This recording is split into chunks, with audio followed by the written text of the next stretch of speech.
Pronto, boa tarde. Sejam todos bem-vindos, bem-vindas ao nosso segundo debate dessa série. Hoje nós vamos discutir todas as relações possíveis ali que envolvam Beethoven, piano e a relação com o instrumento, a produção para piano e tudo mais que aparecer aqui nessa conversa boa, né? Sem maiores delongas, porque a gente tem muita coisa para falar, é bastante gente para falar hoje. Eu vou apresentar os meus convidados de hoje, rapidamente, e em seguida eu falo mais um pouco, né, para dar início. Então, hoje nós temos a presença, eu vou começar primeiro pelos convidados, né, de outras instituições. Nós temos a presença do professor José Henrique Martins, que é paranaense, mas está radicado na Paraíba há muitos anos. Obteve seu bacharelado em piano na Escola de Música e Belas Artes do Paraná, e a complementação de sua formação acadêmica se deu na Universidade Federal do Rio Grande do Sul, mestrado, e na Universidade de Boston, nos Estados Unidos, doutorado. Os professores mais influentes na sua formação musical e pianística foram Henriqueta Garces Duarte, José Alberto Kaplan, Cristina Taparelli, Anthony de Bonaventura e Maria Clodes Jaguaribe. Sua atuação profissional se divide entre as atividades acadêmicas nos cursos de graduação e pós-graduação em música da Universidade Federal da Paraíba, assim como atividades artísticas como recitalista, camerista e solista no Brasil e exterior. Em março e abril de 2020, esteve como professor visitante na Universidade de Örebro, Suécia, lecionando piano e música de câmara. Temos também a presença do professor, pianista Yuri Pingo, paulistano, graduado em música, bacharelado em piano pela Unesp, mestre em música pela Federal do Rio Grande do Sul, na área de práticas interpretativas, piano. Atuou como professor substituto de piano e música de câmara na Universidade Estadual de Maringá e hoje integra o corpo docente da Escola Municipal de Música de São Paulo. Suas atividades são concentradas no ensino de piano e na atuação como pianista camerista. Temos a presença de um professor aqui da Escola Técnica de Artes, professor Mário Marocchi. Como eu disse, é professor de piano da Escola Técnica de Artes da Universidade Federal de Alagoas, mestre em música, performance pela Universidade Federal de Minas Gerais, pós-graduado em análise musical e performance pela Escola de Música e Belas Artes do Paraná, Escola de Música e Belas Artes do Paraná, a EMBAP, e possui licenciatura em música e bacharelado em piano pela Escola de Música e Belas Artes do Paraná. E professor Guido Lessa, que é meu colega aqui no curso de graduação em música, alagoano, licenciado em música pela UFAL, especialista no ensino de artes pela UFAL, e formado pelo Instituto Goethe no ensino do idioma alemão, professor de música das cadeiras de percepção musical e piano, do curso de música licenciatura da UFAL, e professor de alemão da Casa de Cultura e Expressão Alemã, também da UFAL. Sejam todos muito bem-vindos. Boa tarde a vocês. Boa tarde. Boa tarde. Muito bem. Grandes pianistas, professores, especialistas em Beethoven e tudo mais. Muito bem. Então, para a gente iniciar, eu queria falar um pouquinho sobre o título desse segundo debate, né, o porquê desse título exatamente assim e qual que é a ideia a partir dele. Eu acho que ninguém discordaria de mim quando eu dissesse que dentro da produção de Beethoven para piano, o conjunto das 32 sonatas, em termos de conjunto, é a produção mais relevante, uma das produções mais relevantes, não só dele, mas como da música para piano de toda a história da produção ocidental.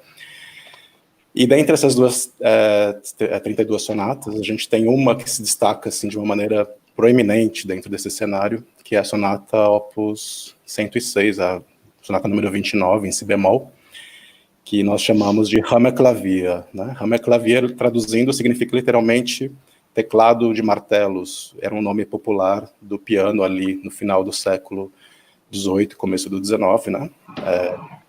As pessoas se referiam ao piano forte naquele momento, às vezes forte piano, e na língua alemã era muito comum usar esse termo, Hammerklavier, para se referir ao piano de então, né? E ele escreve então nessa partitura do Opus 106, Große Sonate für das Hammerklavier, que significa grande sonata para o fortepiano, para o piano, né? Ele também escreveu isso na sonata anterior, Op. 101, mas ficou marcado, né, esse termo ficou marcado na Op. 106, por causa das dimensões dela, de todo o diferencial dessa sonata. A Hammerklavier, então, ela é como um marco, um símbolo de tudo que está acontecendo ali na produção de Beethoven naquele momento, e ela também abre vários caminhos para música para piano do século XIX, e de certa maneira até para músicas que também não são para piano, dadas as suas dimensões enormes, dada a sua extrema dificuldade técnica, que na época virou quase uma mitologia, né? As pessoas achavam que ela era inexequível, e quem estreou essa peça foi o Liszt, em 1836, que foi, né, claro, um virtuoso e bastante conhecido. Ele que encarou pela primeira vez de maneira pública, né, digamos assim. E também pelas proporções, pela da fuga no final, né, no último movimento, uma fuga de grandes proporções. Enfim, a Hammerklavier representa esse ponto de convergência entre várias experimentações e de abertura para novos caminhos, né, no século XIX. A partir disso, então, a gente tem uma série de elementos já para conversar, né? Eu gostaria, então, de passar a palavra para algum dos meus convidados, o professor José Henrique. Acho que teve um probleminha ali, ele já volta. Enquanto isso, a gente vai conversando aqui entre nós. Dos meus convidados, então, mais uma vez, boa tarde, obrigado pela presença de vocês. Boa tarde, Xanão. Boa tarde. Quem gostaria de falar, para começar, sobre algo relacionado? Bom, então acho que eu começo a falar, então. Maravilha. Pode ser? Não sei, pode ser, Yuri. Quer falar algo? Você quer começar? Não, quero ouvir. Daqui a pouco eu falo. Tá, eu vou falar algumas coisas aqui. Então, aí, se vocês tiverem alguma coisa, algum ponto para corrigir em relação à minha fala, podem ficar à vontade, tá? E também alguma coisa para acrescentar também, vocês também podem ficar à vontade em relação à parte à minha fala. A gente está falando da Hammerklavier, né? Que é a sonata tema da nossa live, mas se a gente for pensar na questão da revolução de Beethoven em relação à estrutura da forma sonata, a revolução de Beethoven acontece, na verdade, pelo menos de acordo com a minha visão, né? Acontece, na verdade, desde a primeira sonata, que é a sonata para piano, que é a sonata Opus 2, número 1. Ou ainda, se a gente quiser falar também um pouco dessa revolução de Beethoven, ela acontece também a partir também dos trios para piano, violino e violoncelo. Mas, de que forma é que acontece essa revolução? Né? Primeiro, então, se a gente for pegar o próprio nome da sonata, é o nome sonata, o termo sonata é um termo que surgiu desde a música renascentista. E sonata, como o termo diz, quer dizer soar. Então, essa forma musical, a estrutura musical que surgiu no período medieval, ela surgiu de caráter improvisatório, aí ela continuou nesse caráter até as obras do Scarlatti, que foi contemporâneo de Bach, e depois do Scarlatti ela teve essa estrutura de forma sonata com o filho do Johann Sebastian Bach, o Carl Philipp Emanuel Bach, que aí deu toda a extensão da forma sonata clássica, que é a forma sonata aplicada por Beethoven a partir dos 3 compositores da primeira escola de Viena, que é Haydn, Mozart e Beethoven. Então, na verdade, a forma clássica da sonata ela surgiu a partir de uma criação do Carl Philipp Emanuel Bach, filho do Johann Sebastian Bach, em que ele desenvolveu a sonata renascentista e pegou alguns elementos da música barroca, da dança, das suítes, e misturou essa sonata improvisatória com as suítes barrocas, e aí criou uma forma musical nova, que era a forma sonata. Só que essa forma sonata que o Carl Philipp Emanuel Bach criou é a forma sonata tradicional, que é uma forma sonata de 3 movimentos, com um movimento rápido, com um movimento lento e outro movimento bem rápido. E essa forma sonata tradicional de 3 movimentos, a partir do Carl Philipp Emanuel Bach, ela foi muito usada por Mozart nas 19 sonatas e por Haydn, também nas sonatas que o Haydn compôs para piano.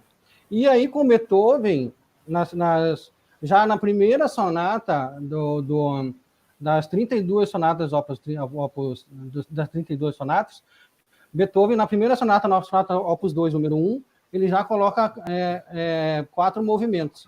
E aí dá um caráter mais sinfônico para as sonatas para piano. Então, o Beethoven ele tinha essa ideia de transformar essa obra que foi improvisatória no Renascimento, que teve essa estrutura já estabelecida com o Carl Philipp Emanuel Bach, e transformou essa estrutura em uma estrutura de uma obra instrumental para piano e de caráter sinfônico. Mas só que aí tem uma questão importante também, que a primeira, que o piano ele foi inventado em 1710 pelo Cristóforo. Então, eu não tenho a data aqui exata de quando que foi composta a sonata Opus 2 número 1, se vocês souberem, vocês podem me avisar aqui, que não lembro agora. Se eu não me engano, 795, né? Então, 1795. Então, foram 85 anos depois da criação do piano, e ele dedicou essa sonata justamente para o seu professor de piano, que foi o Haydn, né? Então, eu acho, assim, eu tenho a visão assim, de que a revolução das sonatas, para a transformação das sonatas de piano, a revolução das sonatas para piano em Beethoven já começa justamente com a sonata Opus 2 número 1, que é uma dedicatória a Haydn, né, que foi um grande compositor de sonatas, assim como o Mozart também foi, e foi da primeira escola de Viena, e se estendeu até a sonata ao luar, a sonata Opus 27 número 2, que teve toda aquela mudança, que embora tivesse 3 movimentos, ela começa com um movimento lento, né? E vai se estender também na Romer Clavier, que é a sonata número 29, né, Tiziano? É isso, né? Isso, 29. Na 29, e depois vai ter também a sonata 30, 31 e 32, que são as 3 últimas sonatas de Beethoven, que são assim, consideradas as grandes sonatas para piano. Então, boa parte da obra do Beethoven é dentro da estrutura da forma sonata. E não só as sonatas para piano, mas também os trios para piano, violino e violoncelo, os concertos. Tem a música de câmara para piano e violino, que o Beethoven compôs, também as sonatas para piano e violino, né? E fora da estrutura sonata, a gente tem algumas variações, e tem as bagatelas também do Beethoven para piano, e aí são outros tipos de estrutura. Então, eu acho que a Romer Clavier é a sonata que mostra essa revolução, mas é uma revolução que começa muito antes, com a quebra da forma estabelecida no início do período chamado período clássico, né? Se a gente não for citar o nosso Charles Rose, né, que vocês falaram dele bastante na live passada, né? O Rose disse que nem teve o período clássico, né? Então, se a gente for pensar nessa revolução, ela é uma revolução que ela já acontece desde o começo, mas ela tem o seu auge, né, dentro da sonata Romer Clavier e passa e chega no ponto máximo nas 3 últimas. Sem dúvida. Inclusive, só uma coisa que eu esqueci de falar no começo, eu vou reforçar aqui para o pessoal. Como a gente fez na semana passada, e é a proposta nossa aqui nessa série, a gente vai ficar conversando, certo? Então, cada um vai se intrometer na fala do outro, e assim mesmo. E eu quero também que vocês mandem perguntas para a gente comentar aqui, ok? Eu vou tentar acompanhar, a gente vai tentar colocar na tela, mandem questões que aparecerem, e se desestruturar as nossas falas, melhor ainda, porque essa é a ideia. Maravilha.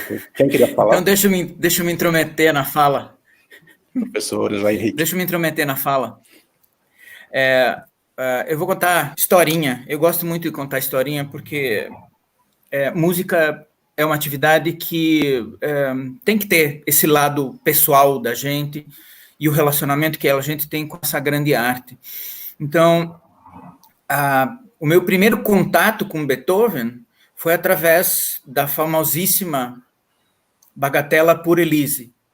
A minha irmã mais velha estudou piano e eu ouvia ela estudando, obviamente só a primeira parte, a segunda parte ela não tocava, ela só gostava da primeira parte. Tradicional, né? E outra é a questão, né? Aí, aquilo tudo, eu não sei nem como é que é hoje. O professor travou? Opa. Voltou. Isso. Travou? Agora voltou. Vamos lá. Voltei? Voltou, isso. O caminhão do gás, quando passava, também na minha infância, tinha como tema musical a Pour Elise, de Beethoven. Então, só aí a gente vê o quão marcante é a música desse compositor de uma maneira geral, né? Não apenas para as pessoas que estão mais familiarizadas com a música erudita e a música de concerto, mas utilizado em trilha sonora de filme, em propaganda de televisão e até no caminhão do gás, né? Do gás. O primeiro contato real que eu tive com Beethoven, depois que comecei a estudar piano, foi através de uma das pequenas bagatelas dele. E eu gostei tanto de tocar aquilo, era uma peça simples, uma daquelas peças pequenas realmente de Beethoven, que eu resolvi que eu queria estudar mais desse compositor, Beethoven. E naquela época, Curitiba tinha 2 grandes e famosas lojas de partituras. Para os mais jovens, sim, a gente tinha partitura impressa, que a gente comprava nas lojas e não baixava da internet, ou então tirar xerox do livro da biblioteca. A gente ia lá comprar as partituras. Uma coisa incrível. É a Planner ou Não, Mário, você é de outra geração ainda. Era a Casa Sartori e a Casa Hertel, casas que já provavelmente não existiam quando você estudou na Belas Artes. A Sartori, conheci. Quer dizer, tá vendo? Mas a Casa Hertel eu gostava mais, porque eu chegava na Casa Hertel, eles tinham o balcão, e por trás do balcão tinha uma infinidade, acho que eu travei de novo, uma infinidade de galinhas com os nomes dos compositores, né? Então, quando você dizia assim, eu quero Beethoven, o cara ia tirando as gavetas e colocando no balcão, e você ia folheando as partituras e as peças, né? E aí eu achei uma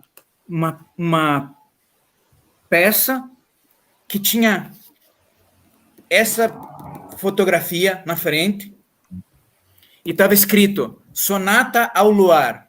Eu falei assim, deve ser legal. Eu vou comprar essa aqui.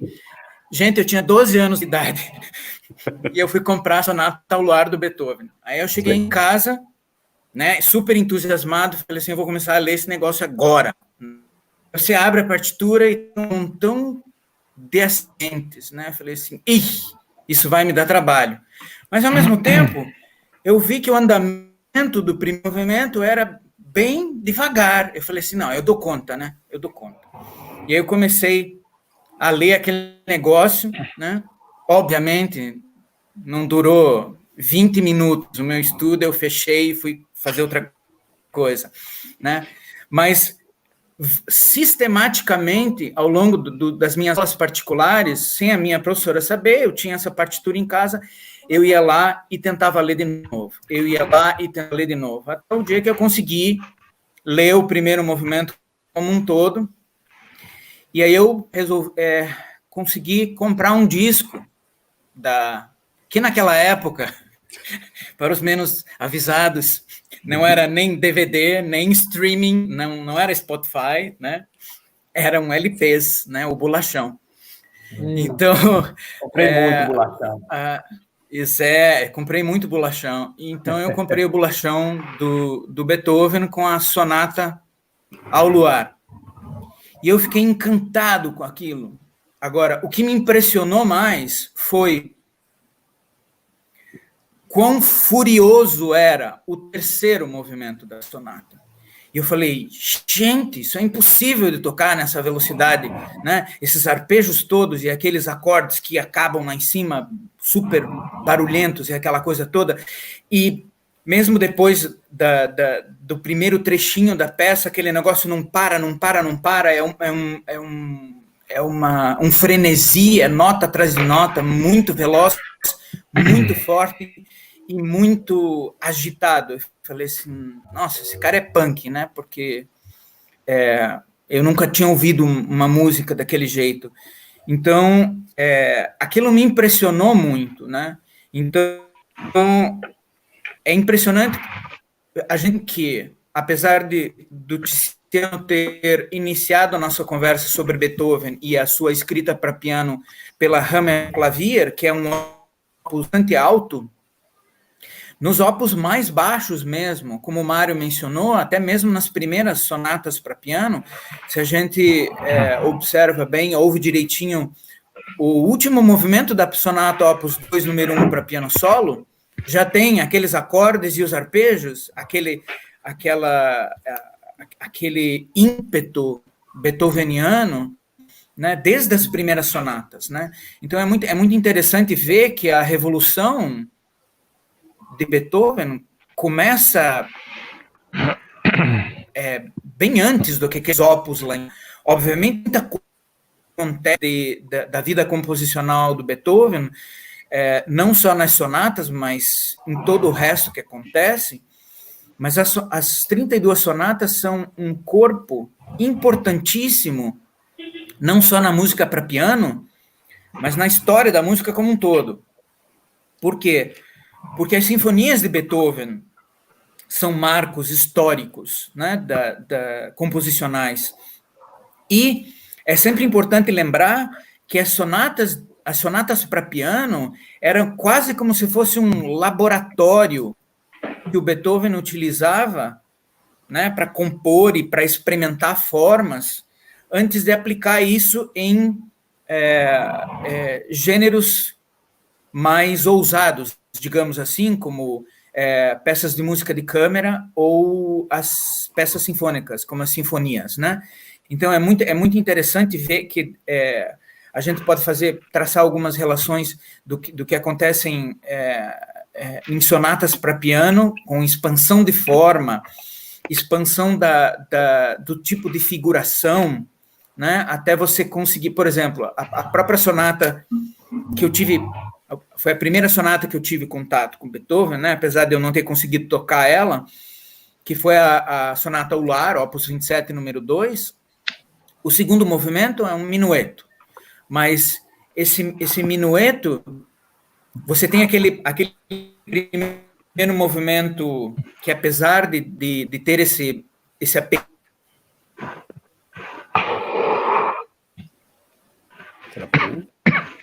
Travou nas aspas. Olha só. Esse apelo. Voltei? Voltou. Voltou nas aspas. Ok. O apelo romântico, né, de sonata ao luar, que não foi o Beethoven que deu esse apelido, esse codinome à sonata. Na realidade, o primeiro movimento, as pessoas, por causa desse nome fantasia, acham que o primeiro movimento é algo romântico e contemplativo, quando na realidade aquilo é extremamente trágico, aquela célula rítmica é na realidade fúnebre, né? E é bastante interessante ver como o contraste entre os movimentos acontece. O Beethoven é tão revolucionário que no primeiro movimento aquele ambiente fúnebre e com a ressonância do instrumento, né, dos arpejados, então um olhado de pedal. No segundo movimento você tem um minueto que tem um clima e uma atmosfera. O minueto é quase como se fosse uma dança pastoral, digamos assim, porque o tema é muito dança pastoral. E aquele terceiro movimento amalucado, completamente nada a ver com os dois outros movimentos. Então, eu acredito que a escrita revolucionária de Beethoven, ela passa também por esse extremo contraste entre ambientações. A ambientação do primeiro movimento, o pastoral e idílico no segundo movimento e o completamente furioso no terceiro, né? Maravilha. Passo a bola a quem... Antes de passar a palavra, calmem-se vocês. Eu sei que estão todos ansiosos. Eu queria só comentar uma coisa muito interessante na sua fala, que você foi comprar a partitura e viu escrito Sonata ao Luar e se interessou, né? Curioso que isso foi feito de propósito desde a origem, né? Essa tradição dos editores de colocar apelidos nas peças exatamente para atrair o público, né? E funcionou ali no século XX também, que maravilha, né? Exato. Só para... E também queria deixar a recomendação de vocês para ouvirem depois no YouTube, eu vou deixar linkado aqui na descrição depois. Existe um conjunto de 3 sonatas que ele escreveu com 13, 14 anos, chamadas de Kurfürstensonaten, que são obras de início. E é interessante porque você falou do ímpeto, né? como no começo já mostra tudo isso, e nessas sonatas de 13 anos já tem também aquilo que a gente reconhece como ímpeto beethoveniano, então é muito interessante. Vai lá, quem que ia falar? Yuri? Não, acho que o professor Guido. O Guido. Eu falei alguma coisa aí. Não, é só algumas observações. Primeiro dizer para o Zé Henrique que a minha situação era pior que em Maceió, que a gente não tinha nem loja de vender partitura, não tinha loja de partituras aqui. Aí um senhor que gostava muito de música, o seu Costa, abriu um escritóriozinho no edifício Breda, no edifício bem antigo que tem aqui em Maceió, e ele trazia partituras de Curitiba, né? Ele comprava lá, e a gente comprava fiado, né? Que a gente era tudo pobre, músico pobre, lascado, e ele tinha uma clientela de música, era um caso sério, né? Todo mundo devia o seu Costa. Então, assim, eu também pegava as músicas pelo título, né? E pelo compositor, muitas vezes, né? Mas, geralmente, pelo título. Achava bonito, e, puxa, vou levar essa. Às vezes não conseguia tocar, lógico, que a gente, naquele ímpeto, né? Eu guardei várias partituras, que ainda tenho até hoje, que são justamente partituras que eu comprava, olhava assim, dava uma dedilhada e digo, rapaz, essa nem agora não, vou ter que aguardar um pouquinho, né? Agora, voltando para Beethoven, a gente tem que ressaltar que o período de vida de Beethoven foi um período muito conturbado na Europa, né? Principalmente pelo evento da Revolução Francesa, né? Então, além do período conturbado que ele teve com a Revolução Francesa, a cabeça dele ia a mil, né? Ele teve os problemas familiares que nós sabemos que ele teve, né? Então, se a gente observar as sinfonias de Beethoven, a primeira, a segunda, ele ainda mantém um pouco do agrado aristocrático, né? A partir da terceira, ele rompe com a aristocracia. Eu digo assim, não é o modo, né? Não é o modo sonata, não é a forma sonata, mas as ideias que ele coloca na música, né? Então, assim, você vê que o público da época dele sobre isso, assim, para os aristocratas, o aristocrata tinha que achar a música bonitinha, todo mundo saía satisfeito, mas a partir de Beethoven, algumas pessoas saíam perturbadas, outros saíam satisfeitas, outros saíam malucas, entendeu? Por quê? Porque era uma música que mexia, né, com o seu interior, né? Então ele questionava muito, né? Você pega a música dele com vamos dizer assim, essas fúrias repentinas, né? Que a gente vai tocar o piano e de repente você tem que dar um fortíssimo daqui a pouco você, essa nuance que ele tem, né? Ela incomoda muito, assim, né? Eu perguntava muito quando eu estava estudando Beethoven, por que ele fez isso, né? Com qual intenção, né? Aí você começa a ter a curiosidade justamente de sair lendo. Eu gosto muito de tocar e ler o compositor. Ao mesmo tempo que eu vou tocando, estudando, eu estou de novo lendo aquele compositor. Acho interessante, né? Porque isso ajuda muito a gente a interpretar e entender toda uma obra, né? E Beethoven é justamente isso. Ele quebra, ele diz assim, agora eu vou falar o que eu penso. Eu vou, né, com música, eu vou falar o que eu penso, eu vou dizer o que eu penso, eu vou protestar, eu vou xingar. Então, acontecia muito isso, né? Tanto nas sinfonias como nas sonatas. Nas sonatas isso é impressionante nas sonatas. Nas primeiras não, mas depois você começa a ver que eles, eu quero falar isso mesmo, vou falar aí, que parece que não termina mais, né? Ele faz aquele fraseado, diz uma coisa assim, um desaforo, e de repente ele se acalma. Pronto, já desabafei. Aí você continua. Eu entendo assim, muito assim, a obra de Beethoven, né? Ele era um inconformado, né?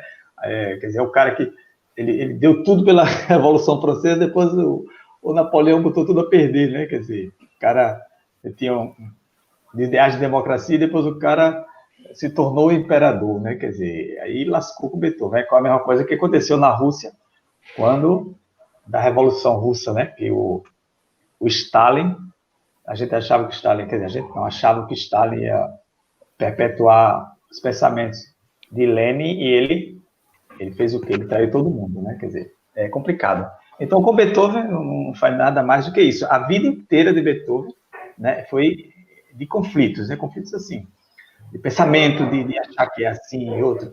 Existe uma passagem que é quando ele está com Goethe, o poeta Goethe, que ele passa o Goethe cumprimenta uma princesa e um príncipe lá, e tira o chapéu, fez toda aquela cerimônia, né, para os príncipes, e eles estavam passeando num parque quando isso aconteceu, e Beethoven, do jeito que estava, ele ficou, ele continuou, foi embora, passou direto, não quis saber. Então, assim, era um rebelde, né? Então, dentro disso, você tem uma música fantástica, né? Porque é um rebelde gênio, né? Isso é uma coisa maravilhosa. Quando o cara é rebelde, esse cara é rebelde, aí faz loucuras. Mas quando o cara é rebelde e é gênio, aí sai coisas assim fantásticas. Então, as sonatas de Beethoven, puxa, pelo amor de Deus, é uma coisa assim de louco mesmo. Porque você, às vezes, você estuda uma, quando você vai estudar a próxima, você acha que vai estar igual, não, né? Mas pelo menos uma forma, uma coisinha, algumas repetições. Não, aí ele vem com umas coisas diferentes, com outras ideias, diz outros palavrões, diz outras coisas para você. Eu digo, puxa, eu fiquei realmente muito encantado quando estudar Beethoven. Posso a bola para. Eu vou aproveitar essa sua fala para trazer uma pergunta que apareceu aqui um pouco antes, que tem tudo a ver. O Gabriel Lessa perguntou: certa vez comentei a um amigo que preferia Mozart a Beethoven. Ele disse que preferia Beethoven porque este era mais profundo. O que acham disso? E por que a música popular não é profunda, né? Então, acho que essa relação aí de Beethoven com o clássico, né, e a época, de maneira geral, a época romântica com a clássica, é muito comum, né? E tem muito disso mesmo, relacionar o romantismo com impetuosidade, com sentimento, e o clássico com o cerebral, com o frio. Quem quer falar sobre isso? Talvez eu fale alguma coisa. Eu sou um pouco, eu diria assim, que é tomar um pouco de cuidado quando a gente fala em música popular, em música clássica, porque a música clássica de verdade, o que se considera música clássica, ela também é dividida em tantas épocas de estéticas e estilos, que de repente você acha que você está tocando uma música clássica, como a opereta de Pergolesi, na época ela era popular, né, para o povo, e o povo gostava. Então, ela não é clássica na época dela, é uma expressão popular também, com alguns formatos. Eu acho que a gente tem que pensar um pouco em música textual e música não textual, ou de alguma outra maneira não definir, né? Porque a gente, talvez Beethoven não tenha definido. Não definiria assim, né? Se Beethoven conhecesse alguns compositores hoje populares, talvez ele se simpatizaria com a profundidade, né, de um trabalho. Eu acho que a profundidade, ela eu acho que no caso de Beethoven, eu espero não ser tão prolixo, né, é um achismo, porque a gente fala, é um achismo cheio de experiência, né, porque por mais que você leia, por mais que você estude, passa um ano, você tem algum insight ou feedback, as ideias trocam e o prisma troca, né? Então é um achismo com uma certa experiência. Os achismos são os mais interessantes, né? Fica à vontade. Eu acho que não tem outra coisa senão achismo, até ele que me perdoe, todos, mas até o do Charles Rosen, né? Porque além de datas e documentos, a gente só pode achar, né? Eu acabando de responder a pergunta, na verdade, qual é o início da pergunta? Porque ele falou da profundidade da música popular. Da preferência de Mozart, Beethoven, né? Sim. Uma vez eu ouvi uma entrevista, e isso daí eu acho que não é... Eu vou citar essa dentre inúmeras que todos aqui eu acho que já ouviram de algum lugar, de alguma pessoa que tem alguma consideração, mas o Rubinstein, né, falando, não tem como preferir um artista a outro, porque você não pode achar melhor ou preferir Rembrandt a Picasso. Isso é uma coisa tão pessoal e ele está num julgamento muito particular, né, de achismo também, de sentir o que você sente, né? Então, talvez o temperamento de alguém naquele momento da vida esteja mais para Beethoven e a pessoa esteja naquela energia de Beethoven, né? Quando ele vai envelhecendo, talvez ele queira ouvir mais Schubert, né? Mais Brahms, não sei. Né? Então, eu acho que você nunca pode definir o que você prefere ou não prefere, porque o interessante é que essas coisas te surpreendam. Eu acho que eu já cometi tantos crimes na minha vida, subestimando algumas obras e até alguns intérpretes, e hoje eu vejo como eu estava cego e surdo, né? Porque a obra é muito mais complexa e profunda do que eu entendi, o que eu não entendi na época, na verdade, e o intérprete também. Ele não estava atendendo os meus desejos daquela época, que eram menos interessantes que os de hoje, acho, né? Não sei se menos interessantes, mas eram diferentes. Então, acho que não dá, é sempre melhor e por outro caminho que não, eu prefiro isso ou aquilo, mas eu estou para isso ou aquilo, né? Afinal de contas, se você vai para algum lugar com um charuto, com um uísque, né, você não vai, talvez, ouvir Mozart, mas talvez Poulenc, né? Você também tem essa diferença no dia a dia. Então, acho que é complicado. É melhor não definir, na minha visão, né? Senão você engessa. Então, Mozart é maravilhoso, assim, eu acho que um verdadeiro músico, um verdadeiro artista, uma pessoa sensível, uma pessoa inteligente nunca vai menosprezar algo em Mozart, né? Dentro da academia, do mundo artístico, eu já ouvi muitas falácias sobre Mozart, né? Sendo que não tem, ele é um gênio, é inegável isso, e é belo, então, assim, ninguém pode julgar, né? Enquanto que Beethoven também, em outra perspectiva, né? Talvez Mozart não gostasse de Beethoven, não sei. Pode ser que não, pode ser que ele achasse muito, porque ele não gostava muito de ouvir Clemente, né? Mozart criticava o Clemente justamente porque ele achava demasiado, que a música não precisava de tantos elementos juntos que ela se atrapalhava. E aí ele viu o Clemente tocar, né? E ele escrevia, como sempre, ele bateu no piano, tocou tudo muito rápido. Então também tinha acho que uma rixa, não sei, mas e interessante. Eu respondi a pergunta. Alguém quer continuar? Eu ia falar de Clemente, mas alguém quer continuar sobre a pergunta aqui? Fica à vontade. A gente pode voltar aí e voltar também, não tem problema. Tá? Eu antes de falar das sonatas, a gente citaram Haydn, prescindível, né? Até como contraposição, né? Um contraponto do Beethoven, né? Talvez era tudo que Beethoven não queria ser. Pode ser, né? Ele não queria ser Haydn, ele adorava Haydn. Ele tinha Haydn como o seu mestre, mas às vezes parece que era tudo que ele não queria ser, né? Então, eu acho que é difícil ele escapar disso, a influência, né? Essa história da influência, o cânone, é difícil você escapar. E nesse meio tinha já Clemente, né? E o Clemente ele já era mais se você estuda Clemente, você toca Chopin, né? Então, o Clemente, ele já está abrindo, né, as coisas, e então vem Beethoven,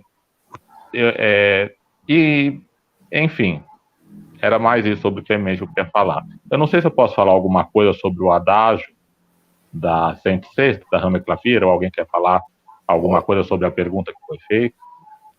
Fica à vontade, daí você fala e a gente emenda no próximo assunto. Então, deixa eu só... Posso falar rapidinho, Will? Claro, Não, claro. só queria complementar em relação à pergunta dele, porque, na verdade, assim, muitas pessoas consideram a música de Mozart como uma música muito leve, considerada leve, e às vezes até meio piegas, assim, né? E aí eu lembro de agora voltar na ideia do Zé Henrique, que ele teve a historinha, né? Eu também tenho uma história de uma vez que estava no Masterclass, aí o aluno tocou uma sonata de Mozart, aí a professora falou assim para ele: o que você acha dessa sonata? Você acha a sonata alegre ou triste?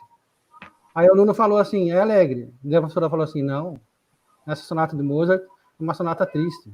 Porque às vezes parece que está alegre, mas às vezes há uma profundidade em Mozart, uma tristeza e um ideal romântico de Mozart, até mesmo assim, antes, precedendo até Goethe ou Hoffmann, que mostra justamente essa ideia desse ideal do romântico, ideal do romantismo, que o Mozart já mostra nas suas sonatas, principalmente nas suas sonatas consideradas, entre aspas, né, mais leves, ou ainda, se a gente pegar até a última obra do Mozart, que foi o Requiem, né, então a gente já nota, e as missas, né, a gente já nota toda essa profundidade, todo esse lado denso que a música de Mozart tem. E a música de Haydn também tem, de certa forma, nas suas sinfonias, ou em alguns quartetos. Então, essa parte, ela é muito... essa questão, assim, de dizer, porque Beethoven é mais profundo do que Mozart, às vezes se torna uma visão meio superficial em relação à ideia que a gente tem em relação aos outros compositores e até mesmo dentro do próprio Beethoven. Embora a música do Beethoven ela tem esse lado mais denso, por ser uma música de talvez um caráter mais pianístico do que as outras, ou para demonstrar esse lado mais dramático, por todas essas questões que o Guido falou, que o Beethoven tenha vivido na época dele, de revolução e etc. Então, essa questão densa, eu acredito que ela está presente em todos os compositores, e de certa forma também, se a gente for separar, né, as coisas, até na música dita popular, ou na música dita erudita, ela também existem essa densidade, esse drama, que às vezes que as pessoas podem encontrar buscando esse entendimento de como que os compositores pensavam nessas obras, né? Então, eu queria só complementar essa parte, que eu acho interessante também, assim, ver esse início, né, do ideal romântico, talvez já em Mozart ou Haydn, dentro dessa questão da leveza disfarçada, digamos assim. Sem dúvida. Inclusive, é interessante a gente pensar que nós, aqui no século XXI, XX, né, que nascemos no XX, nós somos muito herdeiros do romantismo, né, no sentido mais amplo, assim, nós somos filhos do romantismo, e a gente tem até uma certa dificuldade em entender um pouco esse espírito pré-romântico, né, a maneira de tratar as artes, o que significava a expressão naquele momento. Então, a gente tem uma tendência de padronizar isso, né, então o clássico não é profundo. Eu acho que quem tem esse tipo de pensamento precisa ouvir um pouco mais, por exemplo, da música vocal do período clássico, né, se a gente pega as obras de Haydn, por exemplo, as missas de Haydn, a gente não tem como ouvir aquilo e achar que aquilo não é, às vezes, devastador, inclusive, né? Então, é uma audição um pouco superficial, baseada em poucas obras, então acho que tem a ver com isso que o Yuri falou, né? Uma certa maturidade de conhecer o repertório também, e poder estabelecer relações, né? Alguém quer falar sobre isso ainda? Posso falar alguma coisa da Hammerklavier? Claro. Bom, aí muita gente já falou muita coisa, e eu acho que as sonatas de Beethoven realmente, ao meu ver, como de todo mundo, né, fez alguma imagem, eu acho que é o diário dele mesmo. São as anotações mais íntimas. Ele não poderia, talvez, fazer isso em nenhuma formação maior que dele mesmo, né? É muito íntimo. Então, isso é lindo, porque se você não tem o que fazer, e você é músico, você pode pegar um movimento da sonata de Beethoven e passar a tarde com ele.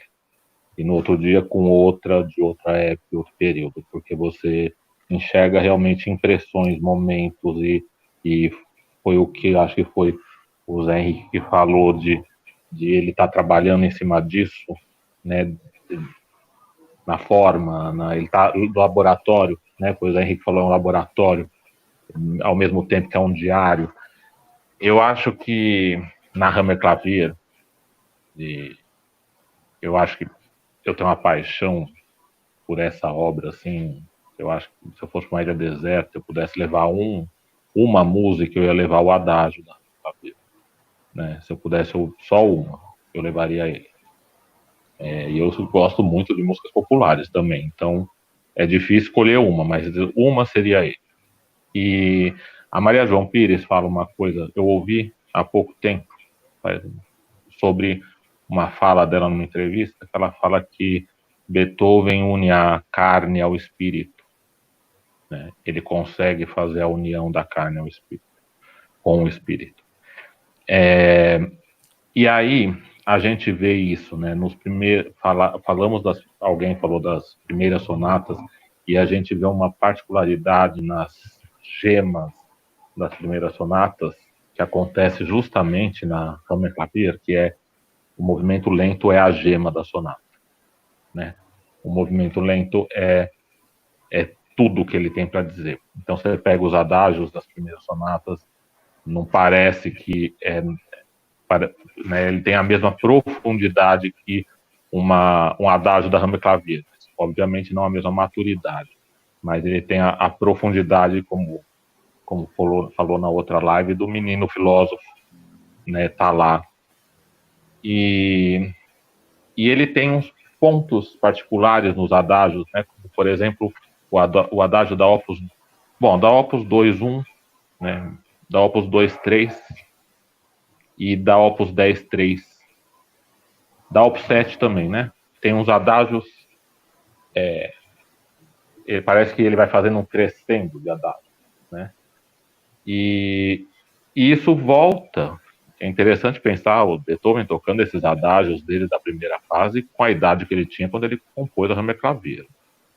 Eu fico pensando como é que ele ia lá na Opus 2, ele sentava no banquinho do piano dele e tocava o adágio da Opus 2.1, porque ele tá, essa célula, esse embrião tá aqui no adágio, o DNA tá aqui no adágio da 106 como um grito, né? Ele vem como um rompimento, um renascimento. E aí eu acho que na 106 e nesse núcleo da sonata, que é o adágio, né, ele tem uma coisa muito barroca, né, que é retórica. Ele traz não só o contraponto da fuga, mas no adágio é como se ele conseguisse falar tudo o que ele tinha para dizer. Tudo. E o que faltava dizer, ele disse na fuga. Era a única coisa que faltava. Ele explode na fuga, né?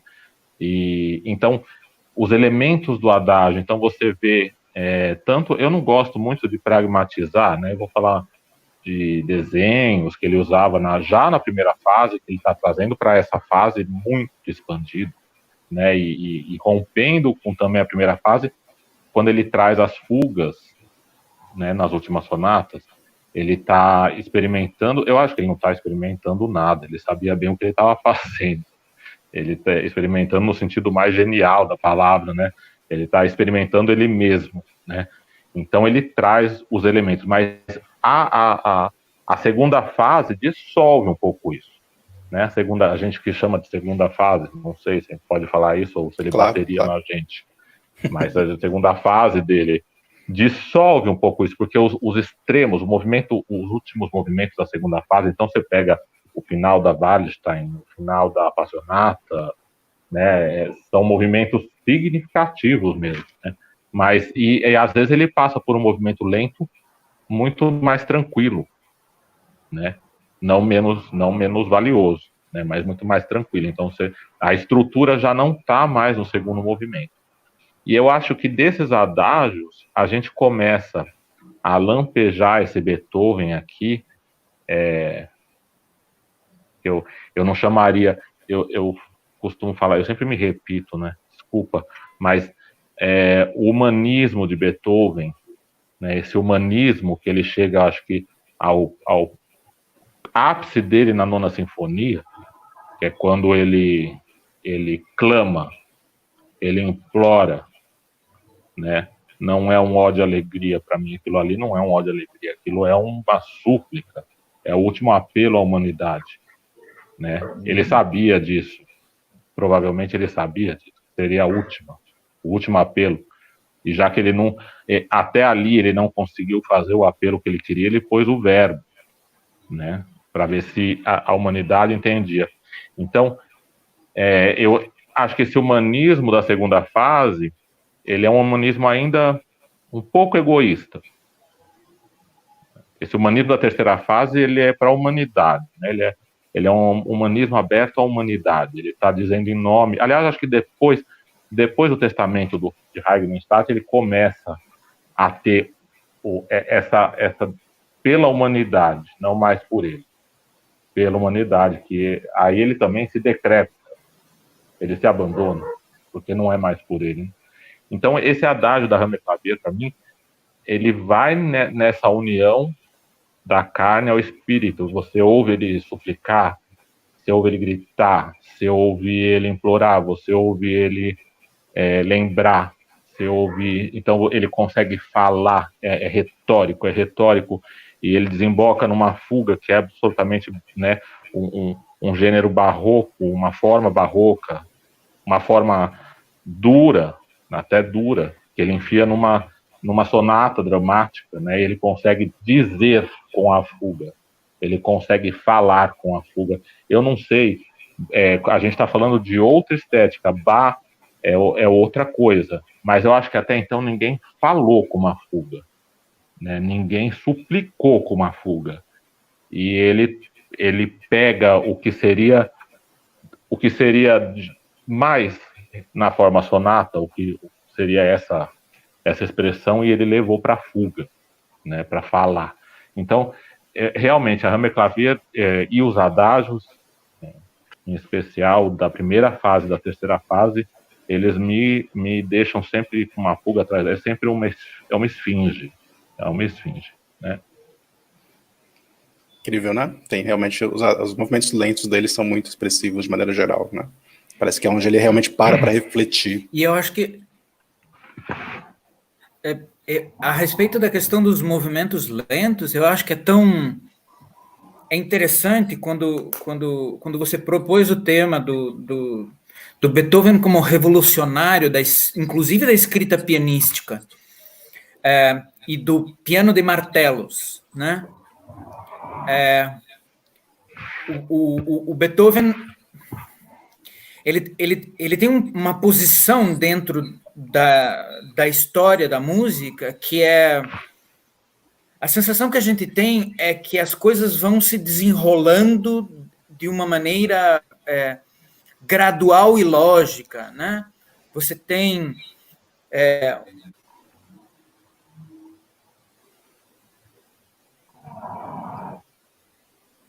Professor José Henrique. Você tem Oi, voltei? Foi uma travadinha, voltou.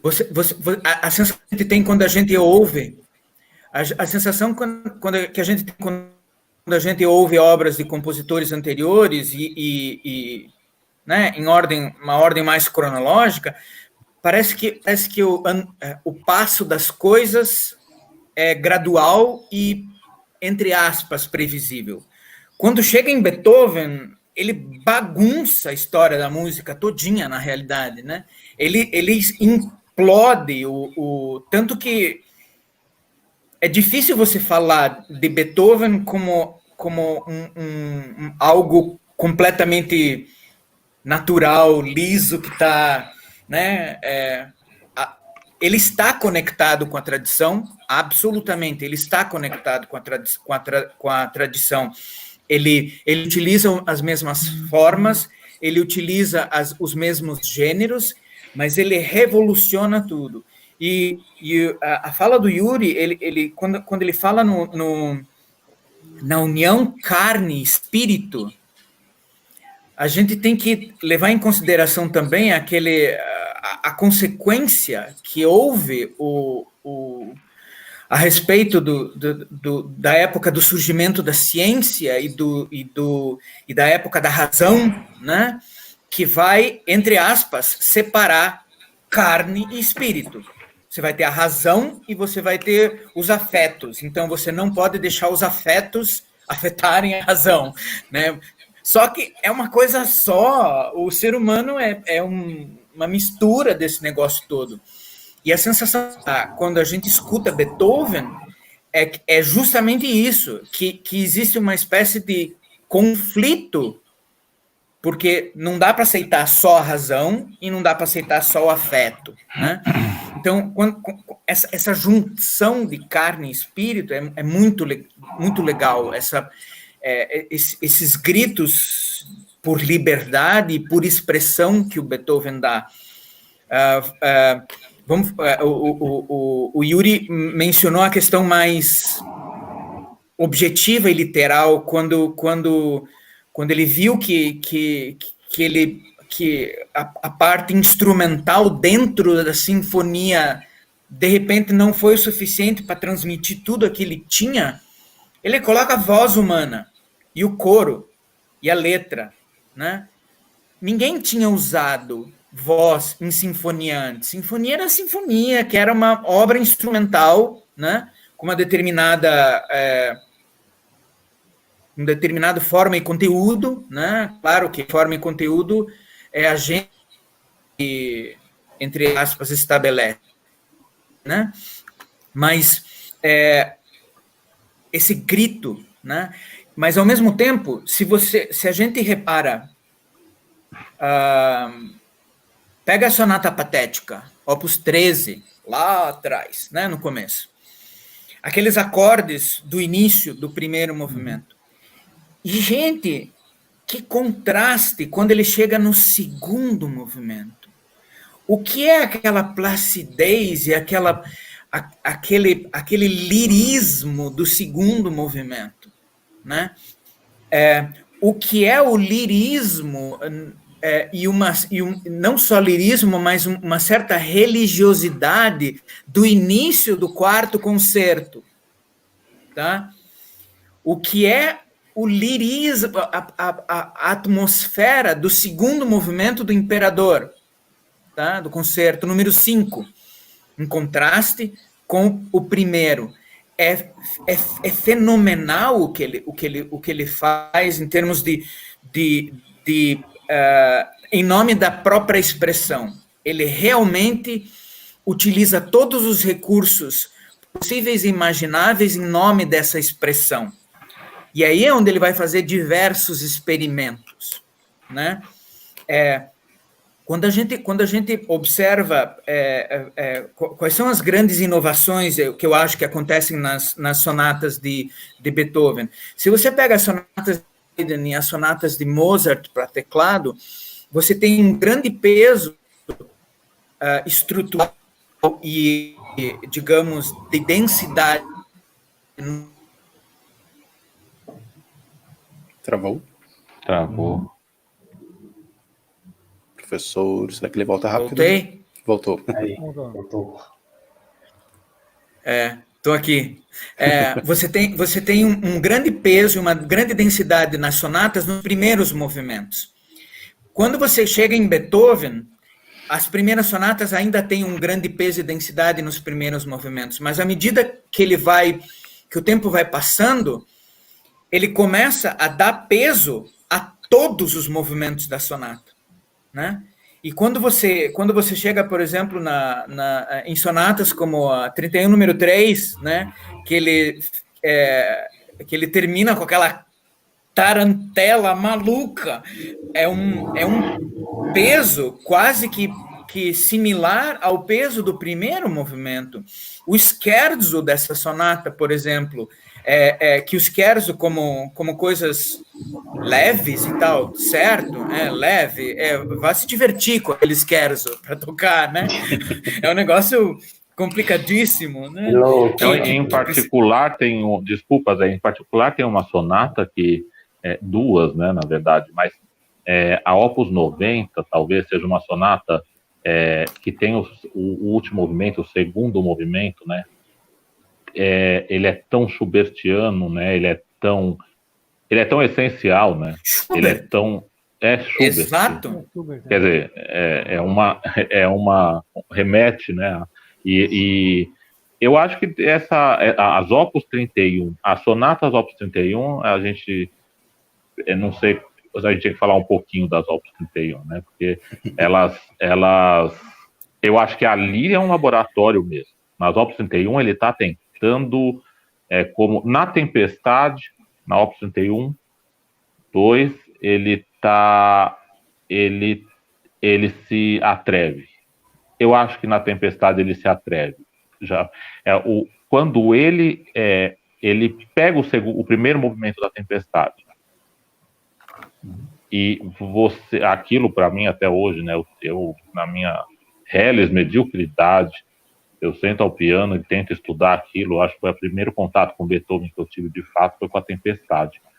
E eu tinha, sei lá, 12, 13 anos, por algum motivo eu não sabia nem que aquilo, eu não sabia, não lembro que eu sabia, que eu não sabia nada, né? Eu sei que eu peguei, levei para minha professora, estudei inteira, foi muito difícil, e aquilo era um magnetismo, eu era obrigado a estudar, como se era essencial, era como ir fazer as necessidades físicas, eu tinha que estudar aquilo. E até hoje eu tento estudar, e até hoje não consegui tocar, né? Então, assim, a Tempestade, ela tem uma esfinge ali, né? Decifra-me. Ou devora-te. Então, assim, quando ela entra naqueles recitativos, né? Que a professora Yara Bernetti, grande artista, falava que o primeiro é um questionamento sobre a morte, né? E o segundo é a própria morte. Então, as Opus 31 também, elas têm uma simbiose entre as sonatas de violino, né, as Opus 30, com as Opus 31 de piano, elas se amalgamam. Assim. É interessante esse período. É um período de grande produção dele, né? E ele tá assim, naquelas sonatas você vê, e em especial a Opus 78 e a Opus 90 são duas sonatas, parece que elas são o avesso uma da outra.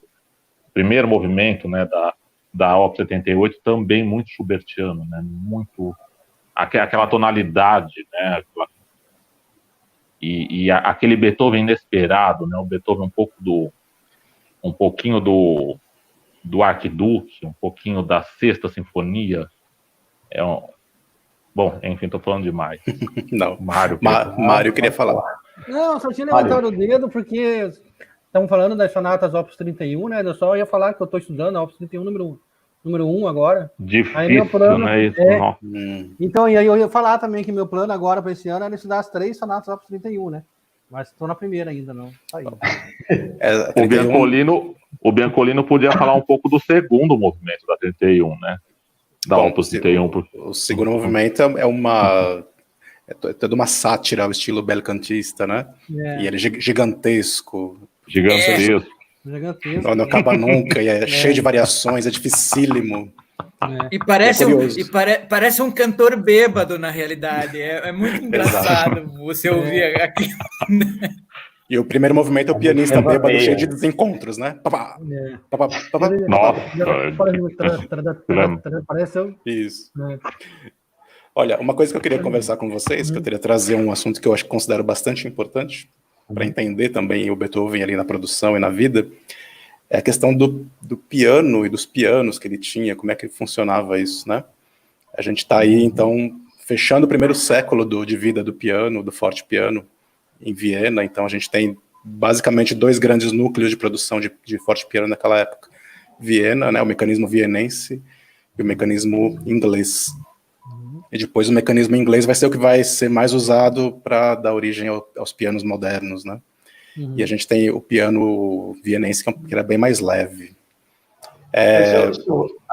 Pode rapidinho. Falando de piano, eu lembro que quando eu estava na Alemanha, em 89, meu Deus do céu, em 89, eu estava em Rotenburg, Optentauber, e lá eu fui fazer uma visita com o pessoal que era amigo dos amigos meus, né? Essas coisas que acontecem. Os alemães aí, como eu estava em Rotenburg, eu disse, temos uns amigos aí, um casal de idosos, tal, vai lá visitar eles, tal, tomar um chazinho, um cafezinho. Eu fui. Aí, cheguei lá na casa deles, tal, olhei, tinha um piano bem antigo, muito antigo. Eu olhei assim, eu disse, piano de cauda, né? Assim, só que as proporções bem menores. Aí eu disse, poxa, que piano bonito vocês têm aqui. Eles disseram, esse piano pertence a Liszt. Aí eu digo, poxa, ele disse, quer tocar? Eu digo, pode ainda tocar nesse piano? Ele disse, pode, está à disposição. Aí eu toquei, mas o som é decepcionante. Porque, né, a questão da força do piano, que ele não era assim, né? Não era, também pela idade, mas a gente percebia que não era uma coisa robusta, né? Aí eu toquei alguma coisa dele, depois eu deixei, depois eu quebro o piano do rapaz aí, eu deixei, né? Mas assim, eu fiquei emocionado, porque depois o piano pertenceu a Liszt, né? Eles eram descendentes dele. Por acaso eu soube a gente conversando, tomando um cafezinho e tal, e eu vi o piano e perguntei. Aí foi o que eles falaram, né? E aí eu fui tocar, realmente, os pianos eram outra coisa, não é como hoje em dia. A gente não tem muita consciência disso, né, no dia a dia. Eu tive a exata experiência de tocar num piano, né, com o som da época, né? Muito interessante, muito interessante. Você sabe que um dia eu fui numa masterclass com um forte pianista famoso, bom, inclusive. E eu fiz uma pergunta para ele, e ele foi muito irônico comigo, muito sarcástico, quase que ele mandou calar a boca em 2 palavras. Eu falei, o que o senhor acha que a obra de Beethoven ganha sendo tocada num Steinway, num Fazioli de hoje, né? E o que ela ganha sendo tocada num fortepiano? Aí ele me respondeu, ela foi composta para fortepiano. Ponto final. Então, eu acho que, primeiro, ela não foi composta, no meu ver, não foi composta para nada, entendeu? Porque nenhum instrumento dá conta da magnitude, da essência, né, de uma obra, de um gênio desse. Você imagina, coitado do Bach, né? Eu vou falar, coitado, coitado bem, mas não tinha nem instrumento, nem quando me Pois é, não, e falava que o clavicórdio, né, um instrumento, o Cristiano que me contou, esse clavicórdio era um instrumento íntimo dele, tinha no quarto dele. O dia que eu fui tentar tocar no clavicórdio, mas não é possível. Não é possível. Eu só consigo acreditar que o Bach nasceu naquela época porque tinha órgão, né? Porque se você pensar nos instrumentos de teclado, então assim, decepciona muito. E outra, se você for num concerto de cravo hoje, numa sala grande, você demora uns 15 minutos para se ambientar na altura que aquilo chega até você.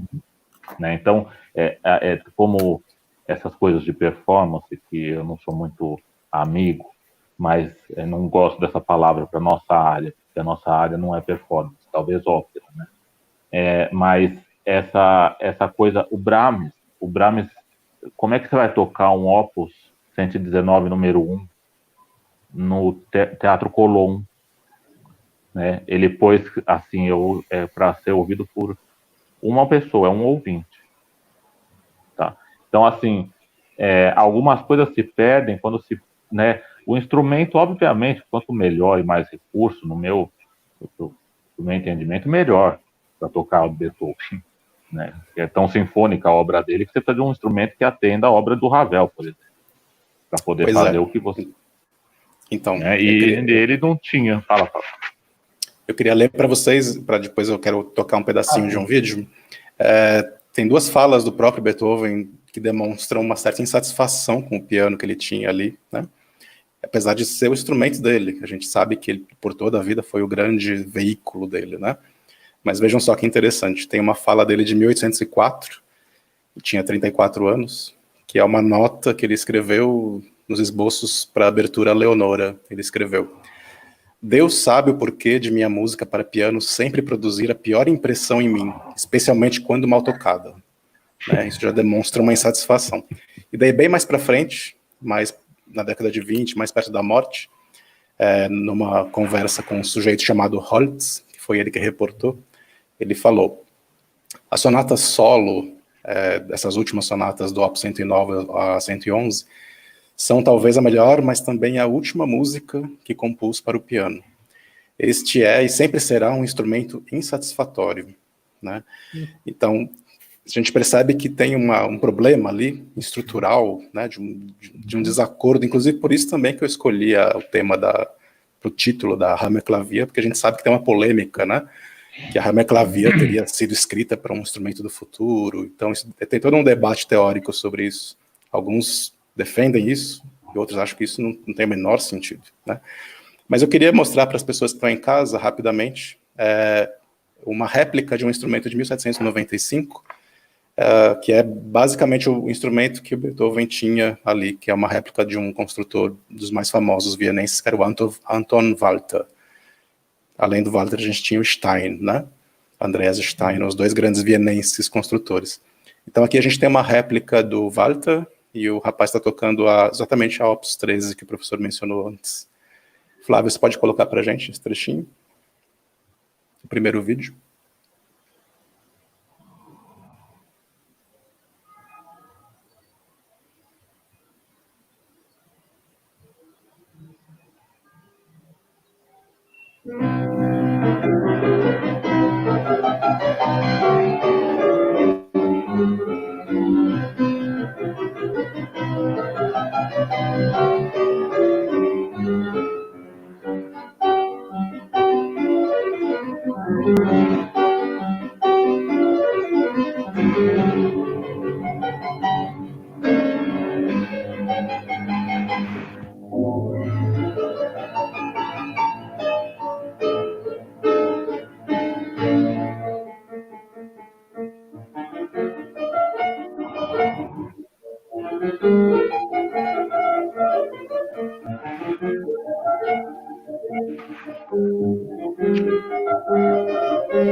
Beleza.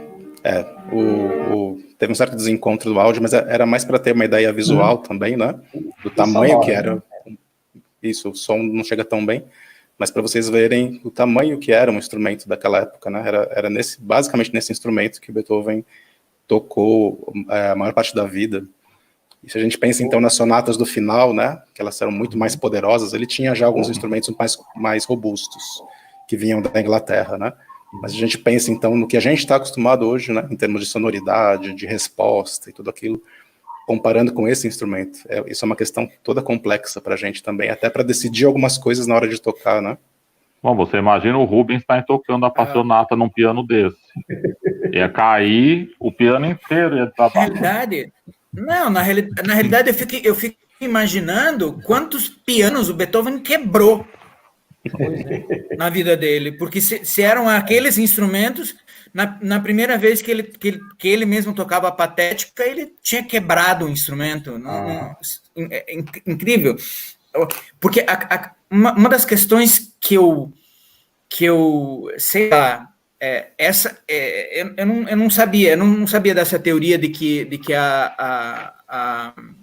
essa proposta de que a 106 tinha sido composta para um instrumento do futuro. Se a gente for pensar nisso, a música de Beethoven, de uma maneira geral, ela é composta por uma coisa de futuro. Porque, gente, você deve lembrar bem, né? A gente está falando das últimas sonatas e da fuga introduzida numa sonata, a 110 tem a fuga também, mas lembra das variações Opus 35 e fuga. Nossa, Opus loucura, 35. Né? Aquilo é impossível de tocar, gente. A sensação que eu tenho é que o Beethoven tinha uma concepção daquilo que ele tinha que dizer, não cabia dentro do que ele compunha. Por mais que ele tentasse, era sempre muito mais conteúdo. Então a sensação que a gente tem é que é um negócio que não se contém na própria obra, ela tem que esparramar. Em que sentido? Em diversos. Professor Guido falou da questão das sinfonias, por exemplo. Quando você chega na terceira sinfonia, se você pega o primeiro movimento inteirinho da primeira sinfonia, ele tem basicamente a duração da exposição da terceira sinfonia. Quer dizer, é uma expansão brutal em termos de forma. Quer dizer, tem tanta coisa para ser dita que as peças começam a ficar cada vez mais longas. Se você compara a duração de uma Waldstein ou a duração da Appassionata com sonatas anteriores, ou a própria duração da Hammerklavier, é uma coisa absurda em termos de alguns anos antes, nas últimas sonatas de Mozart, por exemplo. Não é assim tanto tempo de diferença, né? E tem outras coisas também que a gente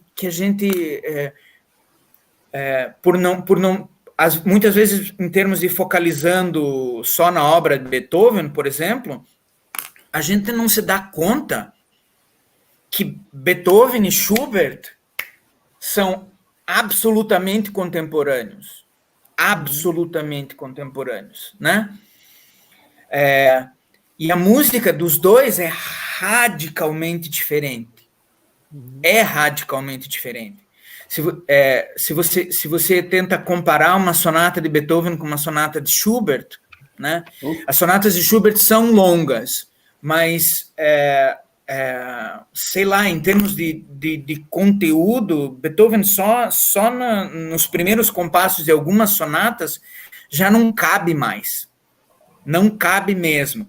E aí, como não cabia, Beethoven começa a enfiar fuga, Beethoven começa a enfiar variações, Beethoven começa a enfiar tipos de sonoridades que não são muito comuns. Por exemplo, aquela obsessão que ele passa a ter com os trinados que não acabam nunca, nas sonatas lá para diante, ou até mesmo nas variações Opus 35, já tem uns trinados bem longos. Mas quando ele chega na 109, pô, os trinados não acabam nunca mais. O que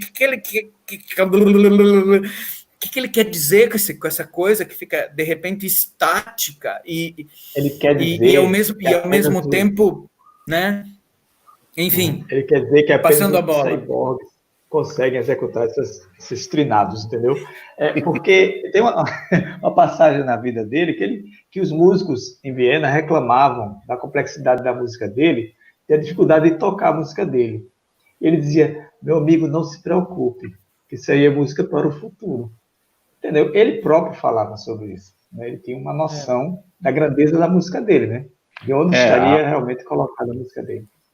Fala. Não, eu queria só falar duas coisas. A primeira, também começando com mais uma história, que eu tive alguns alunos que foram participar de um evento em São Paulo de piano, e aí esse evento ele tinha sido dedicado a Beethoven. E nesse evento, uma das coisas que meus alunos falaram, né, e que eu achei bom que falaram isso para meus alunos, né, eles falaram assim, que não há uma maneira específica de se interpretar Beethoven. Beethoven você pode interpretar de diferentes maneiras. Então, se você pega, por exemplo, uma gravação da Sonata ao Luar ou de qualquer outra sonata do Beethoven, todas as interpretações dessas sonatas são todas diferentes. Né? Então, por exemplo, assim, e outra questão também em relação à interpretação, tem a questão de Beethoven se toca desse jeito. Não, Beethoven tem várias formas de você tocar, porque vários pianistas, ao longo de todos esses séculos, desde a última sonata de Beethoven, já interpretaram as sonatas e já interpretaram de diferentes maneiras e com diferentes instrumentos.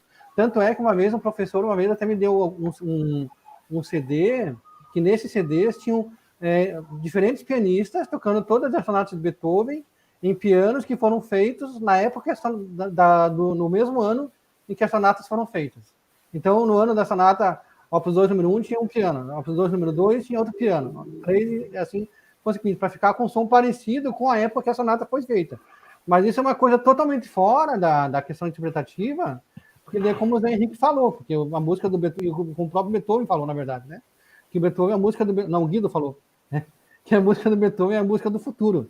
Né? Então, se você pensar na música do Beethoven como uma música específica, que ela tem que ser tocada de uma única maneira, não tem como, porque o próprio Beethoven, ele mesmo, a própria personalidade dele, já é uma personalidade que dá esse viés romântico, da pessoa que muda, um dia está bem, no outro está ruim, um dia quer ficar passeando em Viena, outro dia quer dar um passeio no bosque, na floresta, um dia quer ver Goethe, outro dia quer ver Napoleão, outro dia quer ver Hoffmann.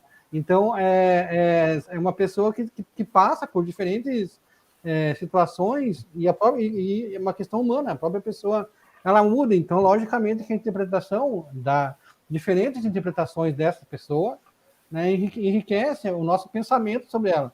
E não pensar como uma maneira só, né? Porque atrapalha, né? A questão da interpretação, ela dá pano para manga, né? Eu acho que duas coisas.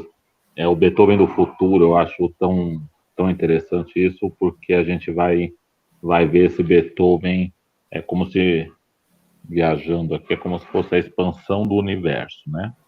Pensar no movimento que os astrofísicos falam sobre a expansão do universo. Então, você vê Beethoven em Schumann, talvez, assim, para mim, Schumann, como ninguém entendeu Beethoven. Para mim, eu acho que nem Wagner, talvez Brahms, mas assim, como Schumann, para minha experiência, ele entendeu a essência do que Beethoven procurava. De repente, Beethoven passou uma existência procurando e simplesmente Schumann viu o que ele estava procurando e falou, eu sei onde é. Em algum aspecto espiritual, né? Espiritual nesse sentido não religioso, pelo amor. pelo amor de Deus, não religioso, por amor a Shiva, por amor a Oxalá, por amor a alguém não religioso. E você vê assim, o Brahms, né? Como o Brahms, professor nosso, o Achille Pic, ele fala que Brahms é mais beethoveniano que Beethoven, que é para tomar cuidado, né?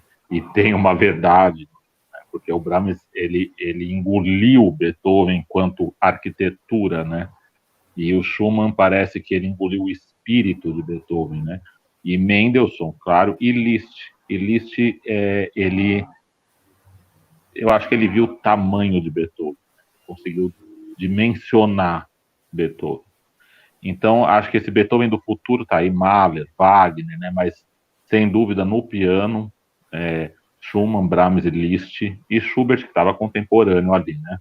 E também foi um pouco afetado como os outros todos. E eu acho que para falar da interpretação, a gente tem pouco tempo aqui, tem pouco tempo, e eu achava interessante a gente falar um pouco do tempo em Beethoven. Eu acho que, já que citou a Hammerklavier, é a primeira vez que eu sinto na história da música alguém apreendendo o tempo, manipulando o tempo, num sentido bem filosófico do que seria o tempo e o atempo, o finito e o infinito, né?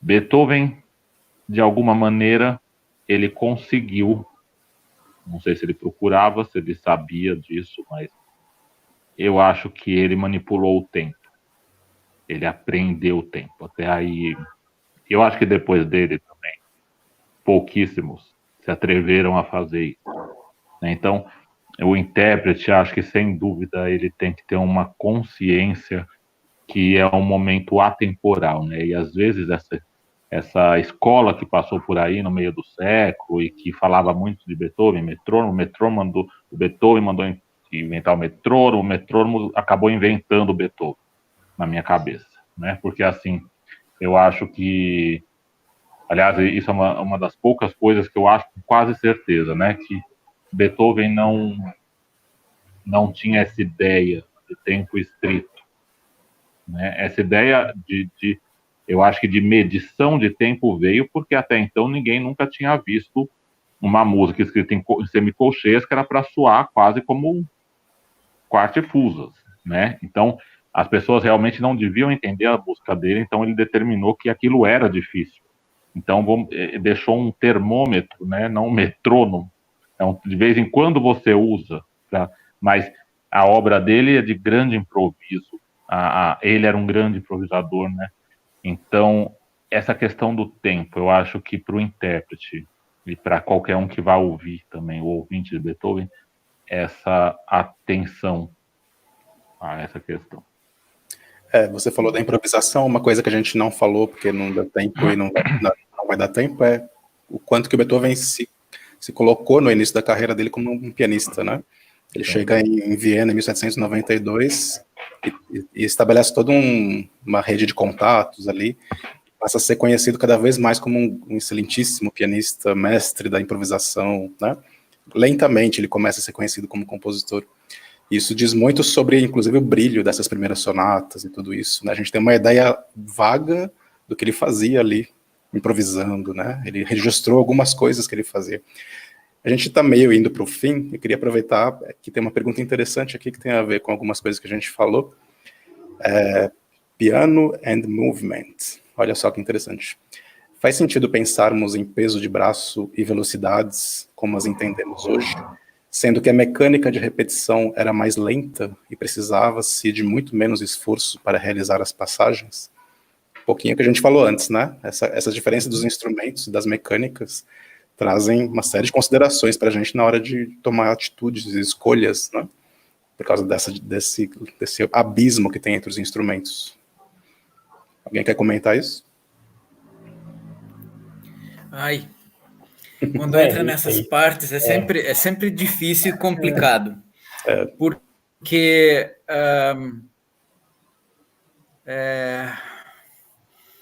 Eu vou tentar ser sucinto, mas não é muito fácil. A questão é, a gente está abordando peças atualmente em instrumentos construídos hoje, que foram concebidas em instrumentos de outras épocas. Então, só esse fato já mostra duas coisas. Primeiro, que é impossível que nós tenhamos uma ideia clara de como essa música teria soado naquela época. É impossível. Você pode ter os argumentos dos intérpretes historicamente informados e que tocam em instrumento de época e blá, blá, blá, e blá, blá, blá. Na minha opinião, é impossível e acabou. Até mesmo porque você toca hoje uma sonata de Beethoven já tendo ouvido Sinfonia de Mahler. Então, a tua concepção de música muda. É impossível que a gente toque Beethoven como se tocava naquela época. É impossível que Wanda Landowski, como ela sempre afirmava, deixa que os outros toquem dos seus próprios jeitos, que eu toco o cravo do jeito dele, se referindo a Bach. Só Wanda Landowska tocava Bach como ele, num instrumento que nem existia na época, cheio de pedal e cheio de teclado e aquela coisa toda. Enfim. Cravo gigantesco que ela tinha. Coisa que não existia.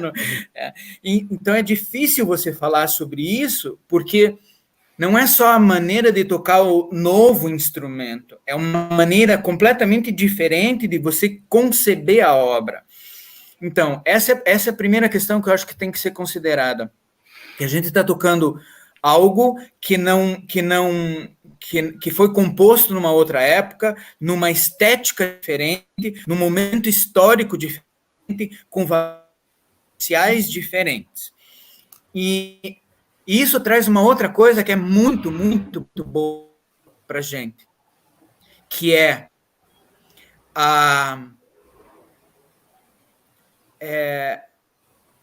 essas obras de arte, elas são inexauríveis. Você pode tocar, ela aconteceu naquela época, naqueles instrumentos, depois ela aconteceu no início do século XX em outros instrumentos, a partir do meio do século XX, outros, e hoje ela está acontecendo no Fagioli, hoje ela está acontecendo no Bösendorfer de cauda imperial, e hoje ela está acontecendo no Stein de cauda inteira, que vai daqui a pouco alcançar 5 metros de comprimento, e elas ainda se sustentam como obras de arte que são um presente para a humanidade. Então, eu acredito que não faça realmente sentido você achar que é a mesma coisa, que a maneira de se mexer hoje, nos instrumentos de hoje, é uma maneira de se mexer parecida com o que era naquela época.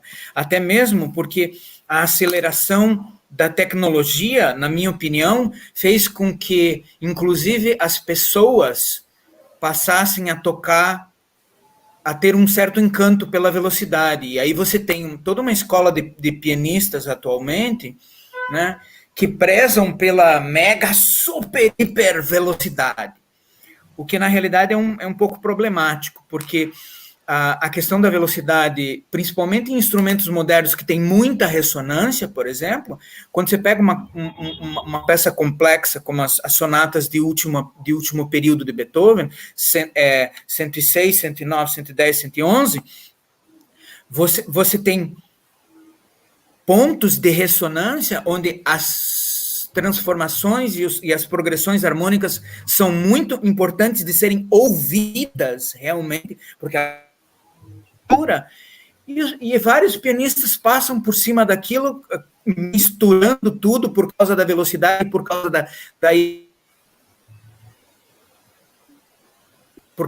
da hiperressonância que os instrumentos de hoje, né, proporcionam.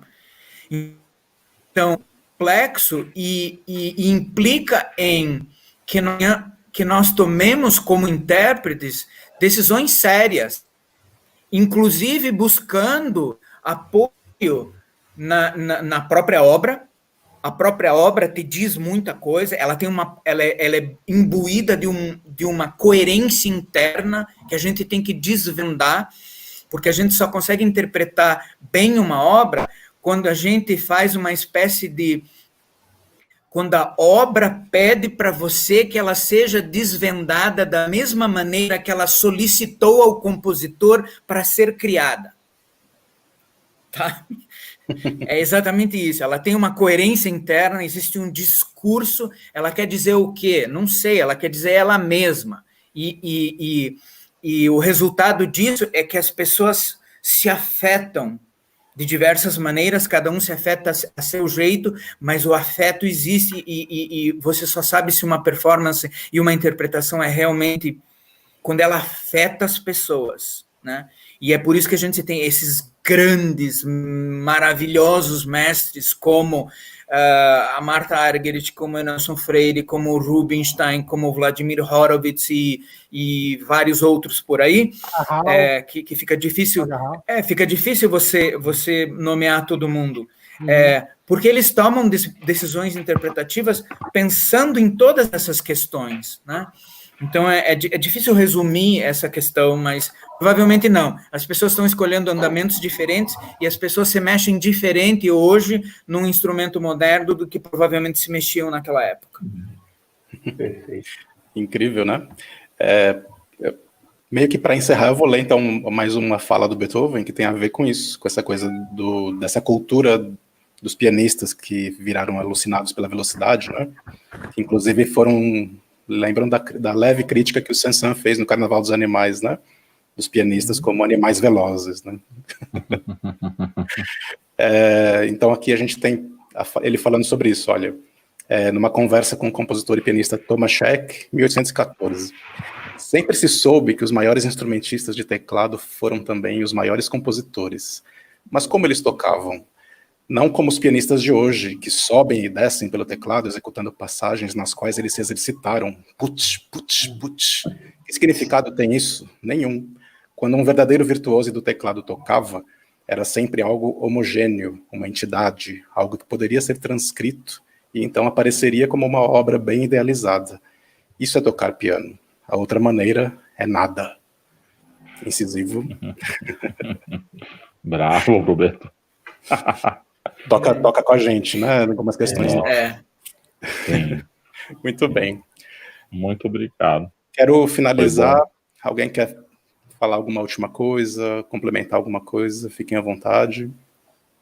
Antes de a gente Olha, o Zé Henrique falou uma coisa tão linda aí que eu ia falar, mas não quero falar mais nada que ele falou. Pois eu só ia complementar só uma coisinha em relação a essa prática, que tem algumas gravações do Christian Zimmermann, né, tocando Beethoven, e o Zimmermann é conhecido como tocar as coisas muito mais lentas do que as coisas realmente são, né? Então, só que as interpretações do Zimmermann, do Beethoven, também são ótimas, porque elas refletem justamente essa ideia da concepção, né, de como que a concepção da música é mais importante do que a própria, entre aspas, técnica em si, né? Claro. É sempre muito bom quando a gente ouve uma gravação diferente, né? Refrigera nosso ouvido e traz novas perspectivas. E a gente fica pensando, será que não poderia ter sido assim? Será? Né? É muito bom. Muito bem. Para a gente não se estender demais, a gente poderia ficar, né, um bom tempo aqui. Poderia. Poxa, podia até amanhã. Nossa. A gente vai esquentando, né? Vai ficando melhor, assim, com o tempo. Agora que está caindo a noite aí, sexta-feira, falando de Beethoven. Pois é. Estou aí, Beethoven. Mas eu quero agradecer demais vocês, né? Como eu imaginava, as contribuições foram excelentes. Espero que o pessoal em casa tenha curtido também esse papo pianeiro e ao mesmo tempo não pianeiro, né? Sobre música, filosofias e delírios, tudo mais. Obrigadíssimo a todos. Obrigado eu. Obrigado, Luciano, pelo convite. Obrigado. Pode dizer. Yuri, prazer em conhecê-lo, não conheci você. Prazer em revê-lo. Também, o Zé Henrique, o Guido. Prazer em conhecê-lo, Mário. Prazer em conhecê-lo. Eu, como vovô da turma aqui, já conhecia todo mundo. Meu filho, você não sabe o que é vovô da turma. Eu sou a tataravó da turma, entendeu? Pronto, vai começar a disputa. O próprio Flávio. Eu ouvi Beethoven tocando. O próprio Flávio disse que eu estava trazendo partitura impressa, disco de vinil. O que é isso, gente? É isso. Que absurdo. Demais. E na semana que vem a gente vai ter de volta o professor Roger, que participou na primeira live com a gente, e vamos ter a participação do professor Abel Rocha, regente, professor da Unesp. Nós vamos discutir algo talvez um pouco ainda mais intrincado do que essas questões que nós tratamos aqui, que é a produção vocal de Beethoven, a importância que ela tem para ele mesmo, para alguns caminhos no século XIX, né? Quem mexe um pouco com Beethoven sabe que é um probleminha falar de produção vocal dele, porque existem alguns paradigmas e algumas coisas meio complicadas ali. Então vai ser talvez um pouco mais polêmico. Estejam com a gente. Mais uma vez, obrigado a vocês. Obrigadíssimo. Obrigado. Quem sabe uma outra vez Obrigado. um outro tema Obrigado, e vamos gente. se encontrar, né? Beleza. Com certeza. Pessoal em casa, obrigado por vocês também. Obrigado, viu? Obrigado com a gente. Até a próxima. Poderíamos falar sobre Schumann, a parte da obra de piano. Schumann, Opa, já fica aí, tá? Dica. Vamos lá. Pode ser.